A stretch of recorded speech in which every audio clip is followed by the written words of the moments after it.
যদি আপনি অনলাইনে স্ক্যান করে টিকিট কাটেন সেক্ষেত্রে 20 টাকা করে প্রতিজনের লাগবে। এবং এখানে ঘুরে দেখুন হাজারদুয়ারির যে মিউজিয়াম, এবং এই মিউজিয়ামটা ঘুরতে বেশ কিছুক্ষণ সময় লাগবে। এছাড়া পাশেই রয়েছে বাচ্চাওয়ালি তোপ এবং ইমামবাড়া, এছাড়া একটা ঘড়ি। এগুলো এক কাছের মধ্যেই আপনারা পেয়ে যাবেন, অর্থাৎ হাজারদুয়ারিতে প্রবেশ করলে এই সবগুলো কিন্তু আপনারা ঘুরে দেখতে পারবেন।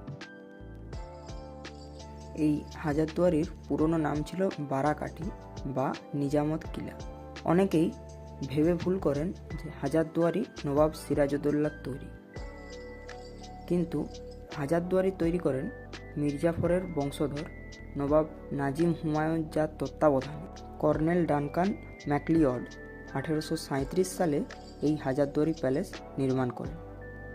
সম্পূর্ণ ইতালীয় ধাঁচে এই প্যালেসটি তৈরি করতে তৎকালীন প্রায় 16.5 লক্ষ স্বর্ণমুদ্রার খরচ হয়।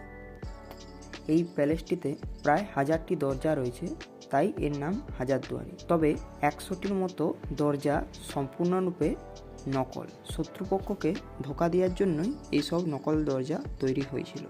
হাজারদুয়ারির ঠিক উল্টো দিকেই রয়েছে নিজামত ইমাম। এই ইমামবাড়াটি মক্কার পবিত্র